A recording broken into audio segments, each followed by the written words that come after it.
Dengan nitisnya air mata tu, dia akan dapat tarik daripada hati. Maksud saya tarik pada hati, dia dapat cuit hati kita ni supaya sedar. Kalau kita pergi, kita tengok Kaabah, maaf cakap saya bukan nak marah ambil gambar tak, cakap nak ambil gambar.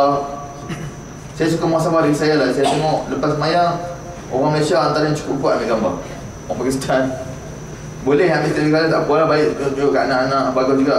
Tapi selepas mayang ambil gambar. Saya tengok macam, kalau zaman dulu-dulu sebelum ni saya tengok, saya datang, tuan-tuan haji lebih tahulah, lepas mayang biasanya orang berebut nak pergi bahagian depan. Kalau duduk tingkat atas, nak tengok Kaabah.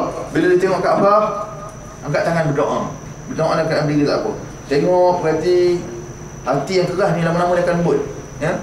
Dia perlahan-lahan dia akan turun, dia akan rasa, ya Allah, aku ni senang datang sini, ya Allah. Lepas ni nak balik lah. Aku harap sebelum aku balik ni, ya Allah, ampunkan dosa aku, ya Allah. Sebelum aku balik ni, Allah tolonglah, ya Allah.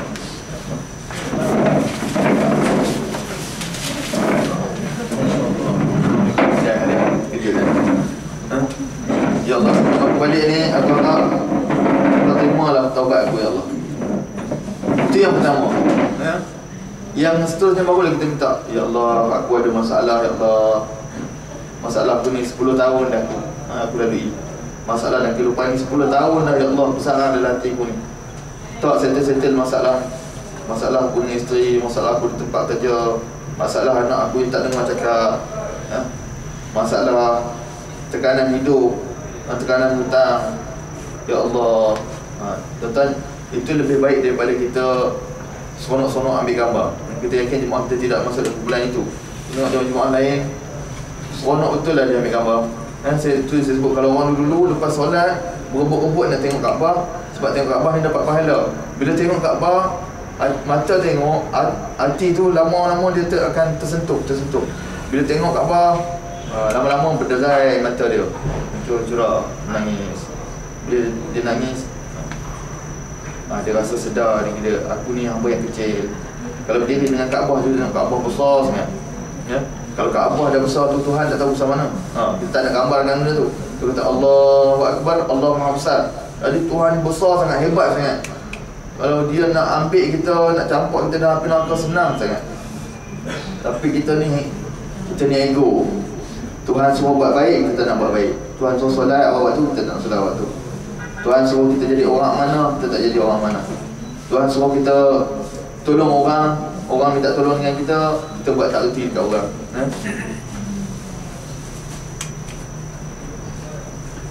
Jadi ibu-ibu bapa rahmatullah Allah SWT, itu peranan taubat tadi saya kata.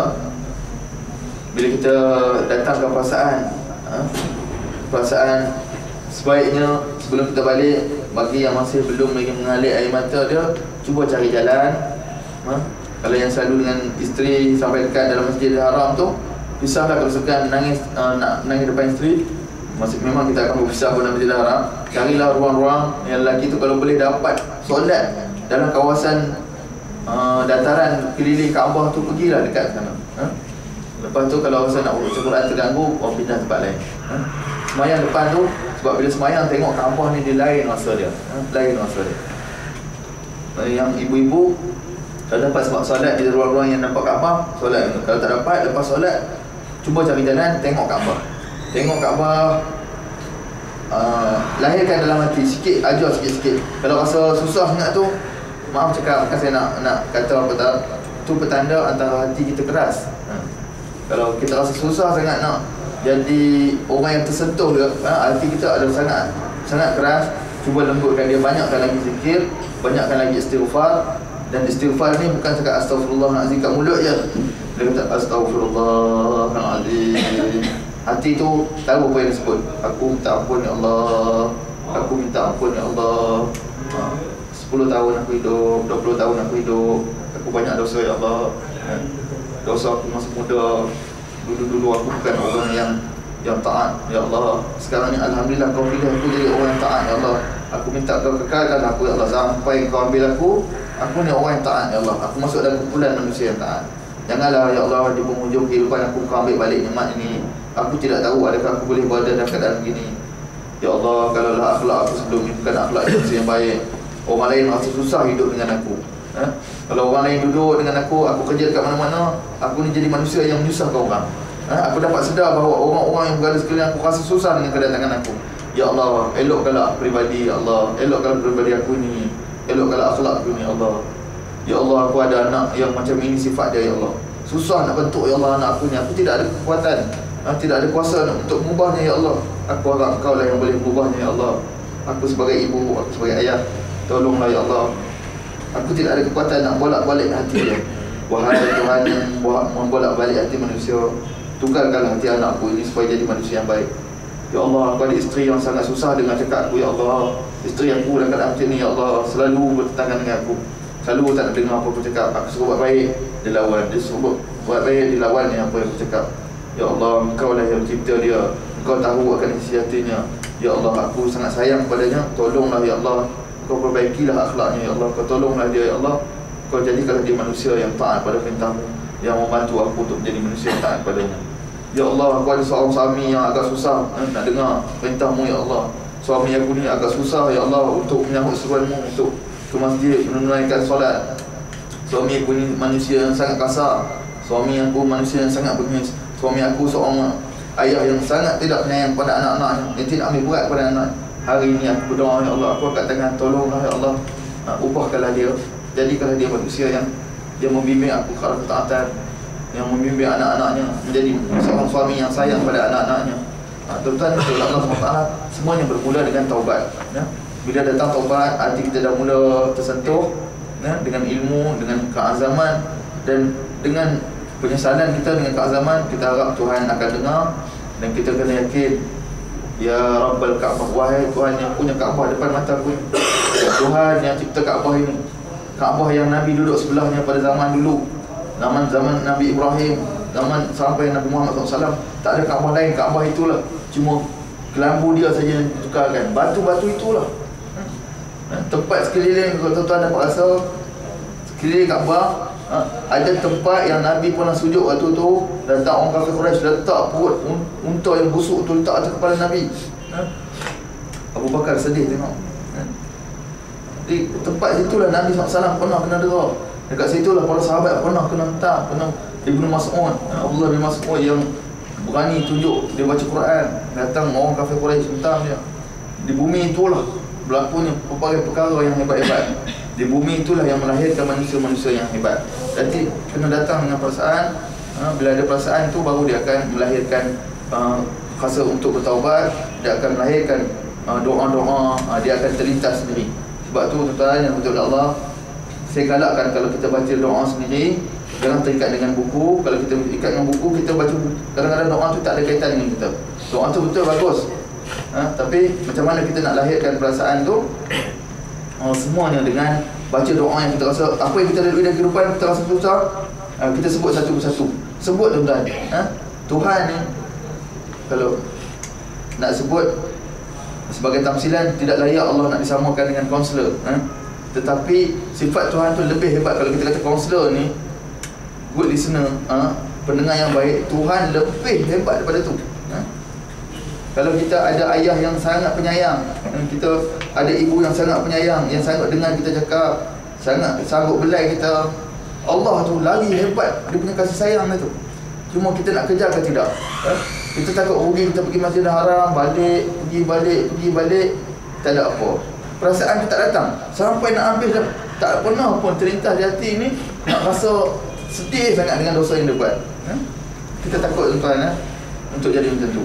Dan kita sebut di sini tak salahnya juga untuk kita teruskan kehidupan kita sebagai manusia biasa, pergi beli barang, beli makan, untuk sukaria bersama anak isteri, dengan kawan-kawan, tak ada salahnya.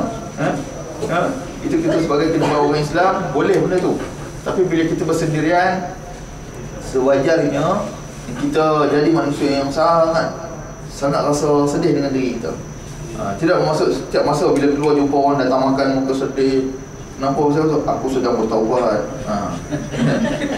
Macam tu susah lah. Pergi kedai buka masak, kenapa pakcik tak cukup dia? Si aku tu sedang bertaubat tu. Jangan macam tu.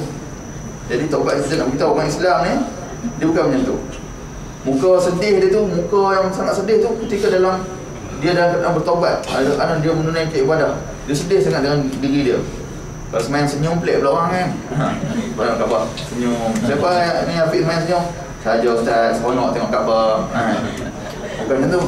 Dan sedih kalau boleh tengok orang imam Masjidil Haram. Kalau tuan-tuan dengar, kita mungkin tak jumpa Imam Sudair tadi, tak dengar apa lagi. Ini banyak imam baru.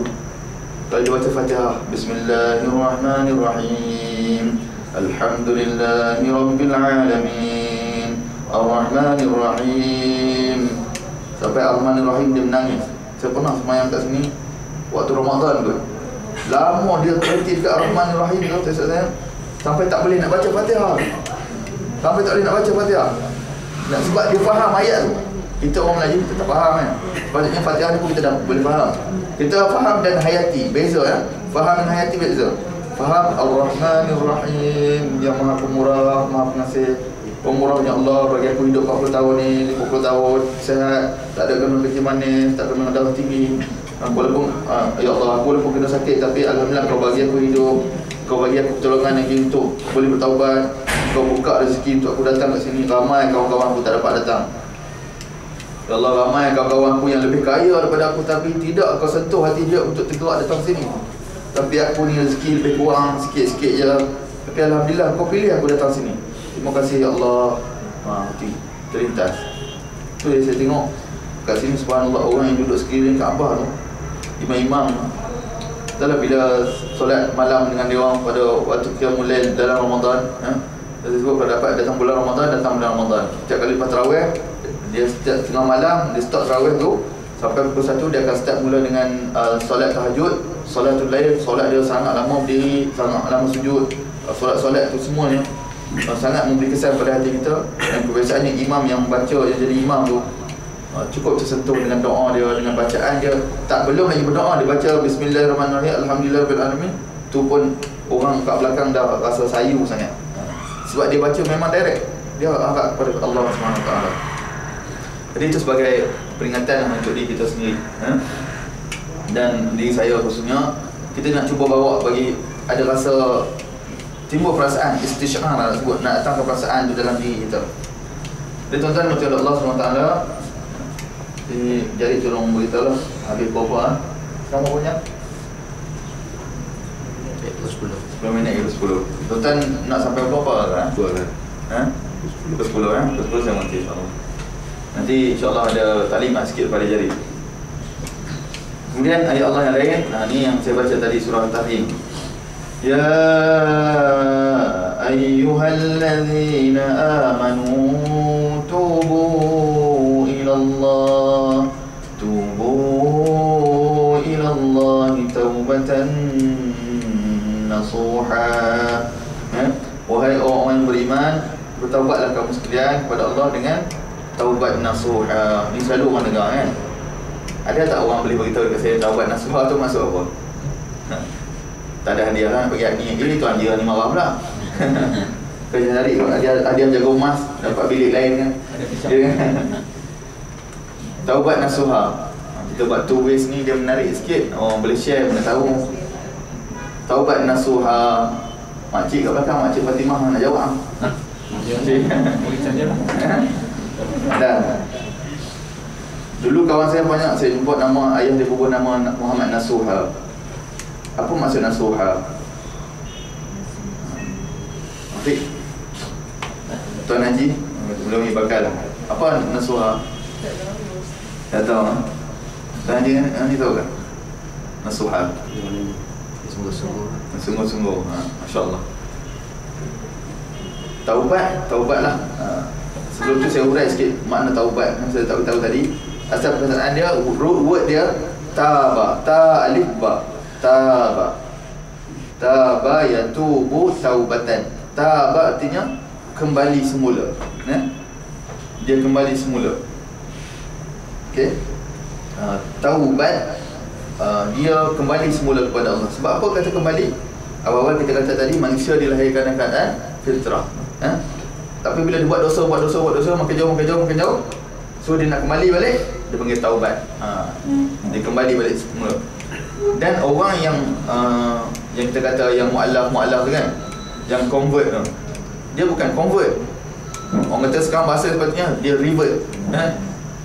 Dia bukan convert tukar, dia revert, dia kembali semula kepada fitrah kejadian dia. Dia kejadian dia, Allah jadikan dia manusia yang betul. Kemudian baru dia dibaptiskan, dihindukan, dinasranikan, dikristiankan, diyahudikan oleh orang yang tak sepatutnya. Kita alhamdulillah tutup keluar nama Muhammad, tutup keluar nama Salahuddin, alhamdulillah. Keluar nama Sami Belu. Tu nak keluar nama Lim Kit Siang. Dan sebagainya. Jadi kita keluar alhamdulillah dengan nama-nama Islam, kita dah duduk dalam fitrah. Dan puak tu, golongan tu, dia masuk Islam, bahasa sekarang kita banyak guna convert. Bukan convert, dia revert, dia balik kepada fitrah kejadian dia. Dia balik kepada fitrah kejadian. Tuan-tuan betul Allah SWT, itu masa taubat. Nasuhan, bersungguh-sungguh. Taubat dah sungguh-sungguh. Taubat bukan boleh taubat main-main. Yang ayat selalu saya baca kat masjid, saya ulang-ulang ayat tu, yang saya sebut juga dalam bahasa itu tazkirah.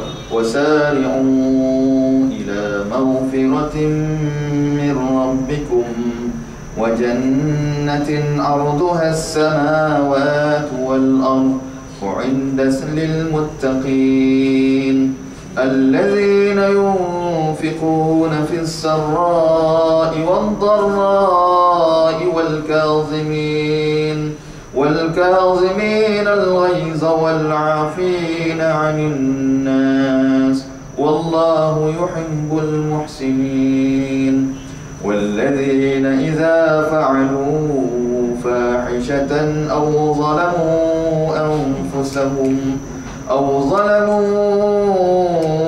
أنفسهم ذكروا الله فاستغفروا لذنوبهم ومن يغفر الذنوب إلا الله ولم يصروا على ما فعلوا وهم يعلمون.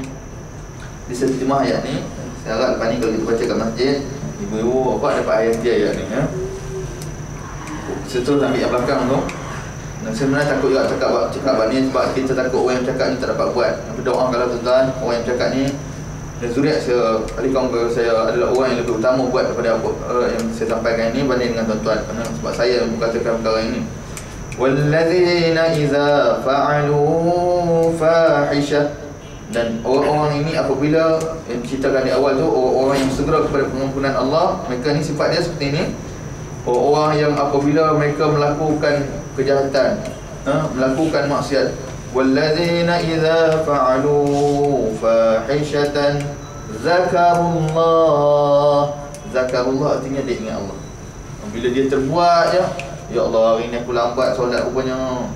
Ya Allah, aku ni sibuk sangat dengan aktiviti lain. Macam saya lah cikgu ni kadang-kadang, ustaz ni, nama ustaz kadang-kadang bila panggil meeting, kami kadang-kadang meeting terlewat, lewat asar balik, sampai rumah kadang-kadang asar tu dah tinggi sikit. Ada sekali tu saya terus terang cakap tak malu lah, meeting bahagian pendidikan Islam, kadang saya nak marah juga, balik-balik nak masuk waktu maghrib lah, asar tu tak solat.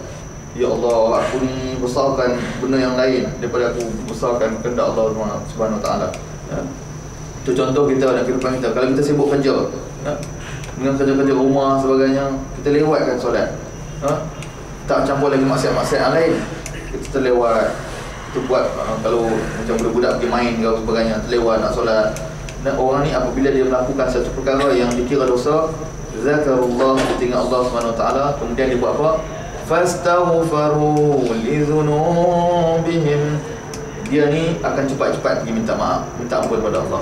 Dia sedar, astagfirullahaladzim, ya Allah, aku ni dah banyak buat dosa, ya Allah, aku ni, ya Allah, aku ni dah sepatutnya aku solat ni, kenapa aku lewat-lewat ni, ya Allah, aku sepatutnya aku dah settle dah perkara ini, tapi aku tak settle lagi, ya Allah. Dia istighfar kepada Allah, fastaghfaru lidzunubihim wa man yaghfiru dzunuba illa Allah. Siapa lagi yang boleh ampun dosa ni melainkan Allah? Siapa lagi boleh ampun dosa ni? Tak ada orang lain. Tak ada siapa. Kita bukan macam orang Kristian, datang padri dia, okey, dia ambil dia punya salib tu, macam kita tengok tu dekat Mesir, orang ni buat sana. Kita pasal nampak padri yang pakai jubah hitam yang ortodoks. Itu kita tengok dari jauh nampak macam geng kita yang pakai kopiah sebiji macam kita. Macam ni kan. Sebiji macam geng kan, bagi salam, assalamualaikum. Tengok-tengok dia punya T dekat dada tu, salib tu terkejut itu, bukan kecil-kecil salib. Kat Bintulu biasa budak-budak Iban pakai, tengok huruf T kecil-kecil tu kan. Ini bapak T dia pakai. Keras besar tu. Okey dah, dia jalan kontrol. Kalau dia berat mungkin jalan tunduk kan. Dia tengok rupanya benda tu memang dia pakai, dia pegang untuk dia, aku ampunkan dosa kamu. Kita tak ada macam tu. Islam tak ada macam tu. Tapi ada orang Islam buat macam tu. Betul-betul? Ada orang Islam buat macam tu. Ayam pen, berapa banyak orang minum air kaki dia. Ayam pen. Banyak pun dosa. Dok setara orang Terengganu cakap kan. Ayam pen orang Terengganu. Dok setara masuk apa boleh tanya dari orang Kedah, tak tahu. Bakal orang Terengganu. Bakal seri. Dia minum air kaki ayam pen ni. Orang Malaysia sebab dia nak dapatkan pengampunan. Ada satu lagi ajaran sesat ni ustazah tak masalah. Jenis banyak ajaran sesat kat Selangor khususnya, Jakim Senarai kan. Yang jenis minta ampun tok syekh dia, tok guru dia boleh ampunkan dia. Jadi kita ni minta ampun sebab tu yang Quran sebut. Kita kena pegang wa may yaghfirudz dzunuba illa Allah. Tak ada orang lain boleh ampun dosa melainkan Allah. Jangan minta dekat orang lain. Jangan minta dekat orang lain, jangan minta dekat kubur. Pergi jumpa kubur Tok Wali dekat Mesir, pergi doa, ya wahai Tok Wali, aku banyak dosa, ampunkan dosa aku wahai Tok Wali. Ada orang buat. Kita jumpa saya dengan Hafiz kita tengok, dia tulis surat hantar kat Tok Wali, sila ampun dosa saya, nombor alamat sekian-sekian. Cakap betul ni kan. Dekat Nabi SAW pun ada orang macam tu. Tulis surat, hantar, campak dalam tu. Kat Mesir kita tengok banyak sangat. Cuma saya tengok, bukan saya nak pergi Saudi lah, saya tengok Saudi ni jadi, sebab tegahnya dia lawan khurafat, tegas, kadang-kadang tegas sangat. Cuma saya nampak kelebihan daripada ketegasan itu, dia dapat stop benda-benda yang khurafat ni. Mesti saya kesian, saya ingat kalau Imam Syafi'i bangun hidup pun dia akan marah pada orang tu. Sebab buat benda-benda banyak khurafat. Tak apalah kubur Tok Wali tu, Tok Syekh tak apa dia. Tapi kalau pergi dekat dia, minta doa dekat dia, salah.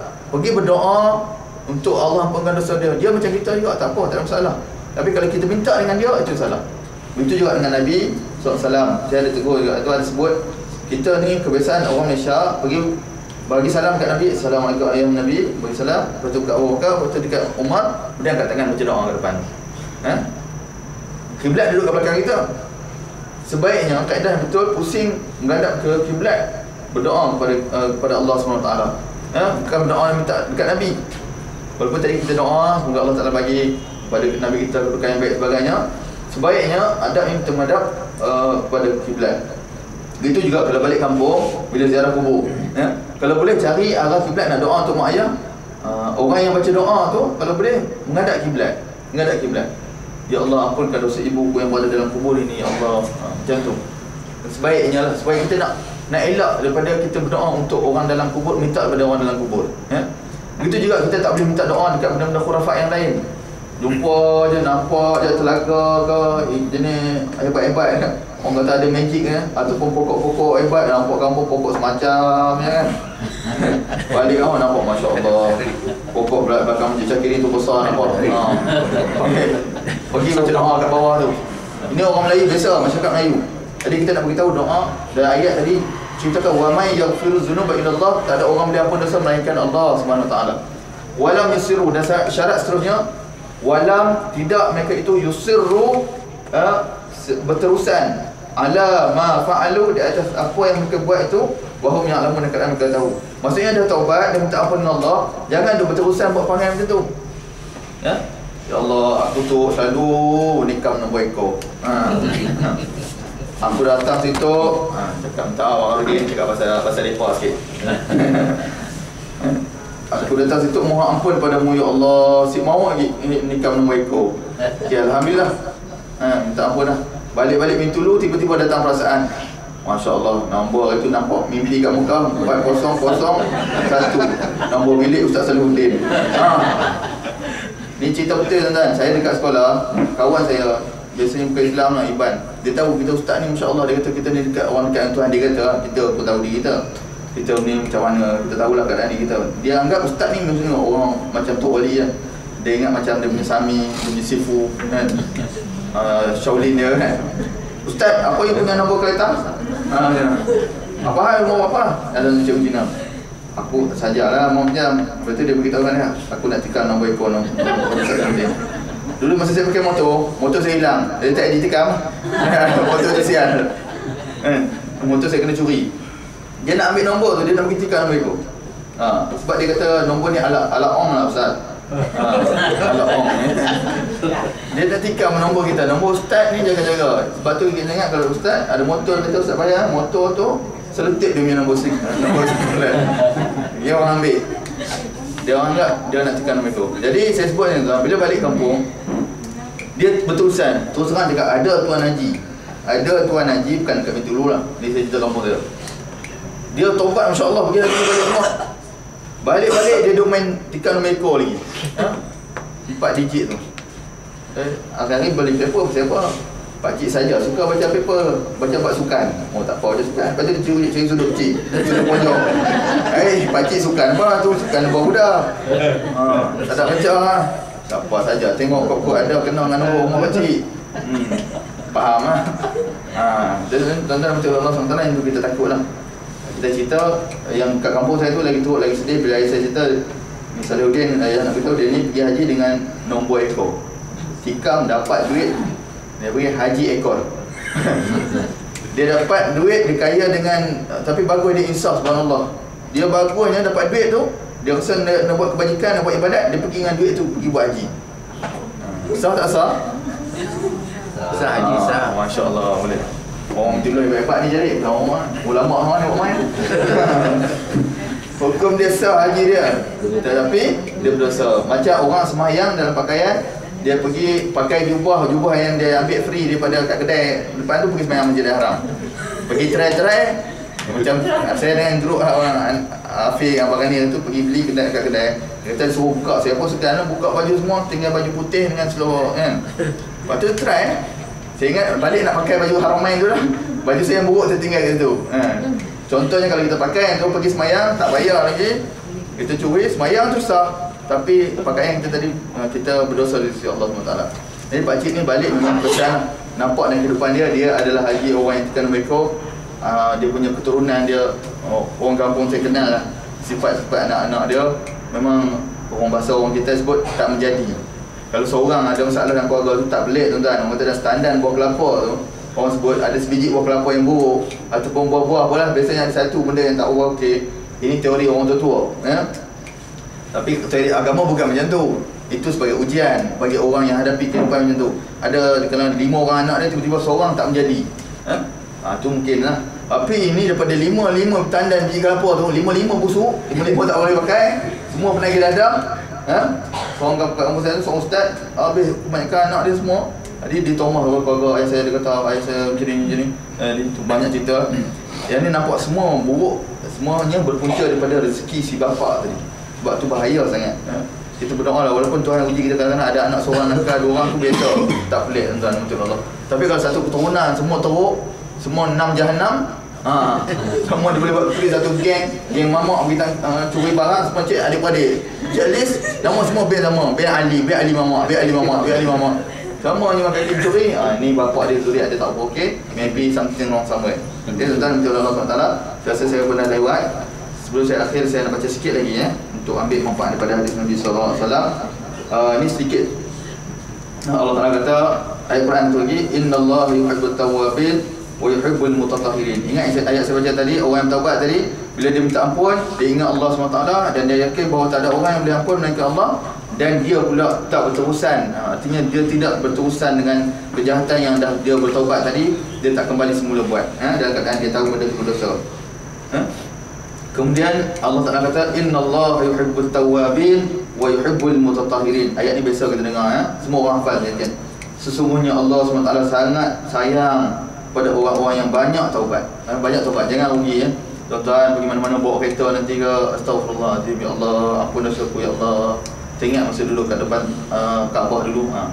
Itu penting, nostalgia, menangis depan Kaabah tu, bawa balik masa bawa kereta. Bila dia kata sentuh waktu bila kita akan rasa tersentuh dengan teringatnya kita, nostalgia kita berada di sini, dia akan jadi macam kunci untuk kita ingat pada Allah SWT.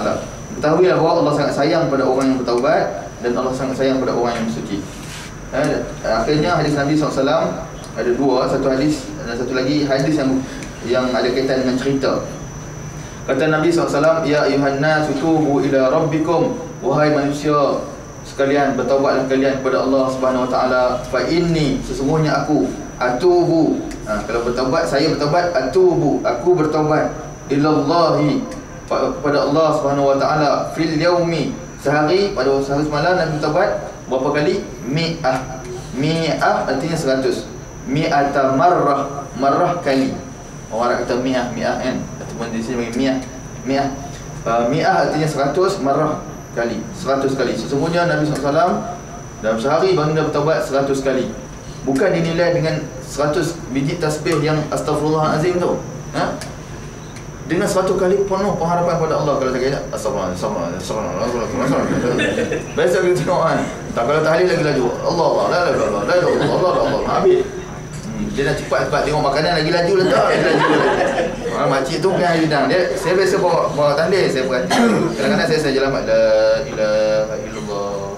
Sebab nak orang datang perasaan kan. Orang tahlil ni dia kena amanah sebab orang nak bagi makan sekejap lagi. Sepatutnya dia buat benda yang terbaik. Ini lagi orang letak mana? La Allah Allah Allah Allah. Hari kita pun faham pakcik tu. Pakcik dia pun lutut dia pun laga-laga lutut saya banyak kali. Dia faham ni. Ustaz Saleh ni orang banyak ni. Dia pun slow. La ilaha illallah. Dia pun la ilaha. Tahlil kat kampung macam tu. Tapi bukan nak tutup orang tahlil. Ini kisah benar yang tidak direkodkan. Akhirnya saya akhirkan dengan satu hadis Nabi. Cerita dia, saya tak baca lah, dia punya teks cukup panjang. Nabi SAW sebut dalam hadis baginda, nak tunjuk, Nabi buat analogi, perbandingan orang yang bertaubat ni di sisi Allah Ta'ala. Nabi kata, aku ibaratkan orang yang bertaubat ni, Allah SWT sangat gembira tentang taubat hamba dia. Dia kata, Nabi sebut, ada seorang lelaki yang pergi bermusafir, bersamanya rahilah, dia ada kenderaan tunggangan dia, unta tunggangan dia yang dibawa bersama, dan ada bekalan di atasnya, zat, bekalan makanan, minuman, semua sekali lah. Dan bermusafirlah dia dengan tunggangan dia tadi, dengan barang makan sekali. Ibarat macam kita lah, kita nak pergi jalan mana-mana dan kereta kita tadi penuh dengan barang makan, siap lengkap dah, ration kan, barang makan kita nak pergi jalan. Nak pergi bermusafir. So kalau kita nak balik daripada Johor nak balik Kedah, ataupun kami daripada Sarawak nak balik Bintulu Sarawak nak balik Kuala Lumpur kan, Bintulu nak balik KL. Sebab tak ingat sangat kat Bintulu ni. Malam telefon Amal dengan Asma tu rasa macam nak nangis dengar ni anak-anak kan tuan. Saya sikit bapak. Saya ni mudah sangat tengok anak. Lepas tu tuan-tuan betul Allah SWT, dalam perjalanan tu kita dah buat bekal. Tiba-tiba sampai satu tempat dekat RNR lah, contoh kita pergi berehat. Orang tadi dengan unta dia berehat dekat RNR dia. Berehat dan dia pun tambat unta dia dekat, dia biar barang makan pun dia situ. Dan dia pun landing, tidur. Dia pun tidur, bayang dia tidur. Saya kalau ceramah tu pusing budak tu buat bayang, semua tengok tidur. Lepas tu saya cek, memang ada tidur. Yang tidur tu yang saya nak marah tu. Tapi yang besar kaji-kaji lah kita nak kan, InsyaAllah. Tidur, dia tidur. Tidur? Habis tidur. Dia tidur. Dia dah tidur. Jeng. Jadi apa agak? To be continue. Boleh? Dia makan ni pusing sana, buat kamera pusing sini. Okay. Bila dah habis lah, dia tidur, dia tersedak. Sedap-sedap. Tengok, pergi mana unta aku? Tengok unta dah tak ada. Barang makan tak ada. Allah Akbar. Bayangkan, saya pernah alami situasi ini bila motor saya hilang. Tanya isteri saya, buka pintu waktu tu duduk kat RPR Kidurong. Rumah dia memang kotak sebiji, tak renovate. RPR lama. Memang pergi depan bilik tamu, sekat belakang dapur. Ada satu bilik kecil. Keluar rumah ada parking motor. Buka pintu nak pergi solat subuh. Motor aku mana pergi? Siapa pinjam? Pagar elok lah. Allah Akbar. Kita pun minta maaf tak malu nak cerita. Isteri saya yang tercinta buka-buka dah teriak dah. Dia pun menangis. Tapi dia orang menangis sebab duit saya yang beli tu. Bukan dia abang, masa tu dia mata. Saya tak ada duit. Saya terus terang cakap tak malu, saya pinjam duit tabungan dia. Beli motor. Rupanya dia beli motor sebab dia menangis sebab duit dia hilang. Dia ingat sebab dia sedih. Dan dia tak boleh bayar lagi. Saya pun saya cool sebab lah. Saya alhamdulillah. Biasanya saya buat abang cool sebab saya duit aku. Tapi Tuhan bagi kekuatan lah untuk cool, untuk relax. Sebab saya percubaan kedua ni tu, yang pertama dekat Masjid Syakirin. Selepas saya kuliah, saya turun, orang semua dah balik lah. Saya turun tengok motor saya, tak boleh nak start. Cek tempat kunci tu tak boleh.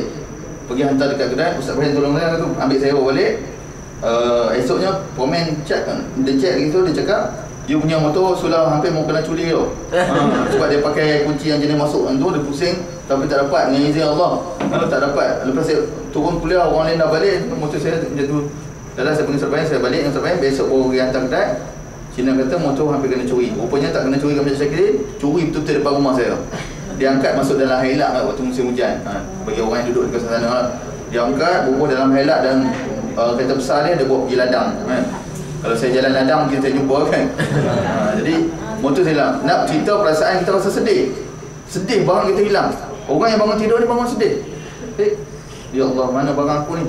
Dia nak berjalan, kenderaan tak ada, nak perut lapar. Dia kadang sedih tu, dia pun pusing-pusing jalan-jalan. Last sekali dia pusing balik, singgah balik ke tempat dia tidur tadi. Dia kata tak apalah, biar aku tidur sini, biar aku mati ke sini. Dia pun istilah bahasa orang Kedah, mampus. Dia bukan mampus sangat, dia mulut dia cakap dia mengeluh sangat. Ya Allah, biarlah macam mana ni buatnya, tak ada apa lah. Biar aku tidur sini sampai matilah aku sini. Dia pun dah hilang. Orang kata dah putus asa, hilang pengharapan. Tidur kali kedua. Bukan tidur. Tidur jaga. Bila jaga cing ada kan? Ada dia punya unta dengan barang makan dia semua lengkap ada. Seronok lah, ya Allah, tak tahu nak cakap lah. Macam saya lah, kalau tiba-tiba esok bangun tidur cek balik ada motor tu. Ya Allah, seronok tu. Tapi hari kedua tu saya buat bangun, tengok buka pintu sikit-sikit. Buka sikit-sikit tengok tak ada cakap. Sedih, kesedihan tu bertambah lah. Isteri saya bukan sedih lah. Cakap saya janjilah, abang sign down bayar balik lah. Habis maktab saya kerja je, dapat je confirm je saya bayar clear. Tapi tanya dia clear ke tak tahu. Sebab saya bagi makan hari-hari, cakap okay, clear dah tu. Ada tuan-tuan, seronok tak seronok ni apa? Mesti seronok kan? Nak bagi tahu Nabi nak sebut, ni cerita ni kena ingat sampai kat budak-budak. Tuhan seronok sangat lebih pada orang tu.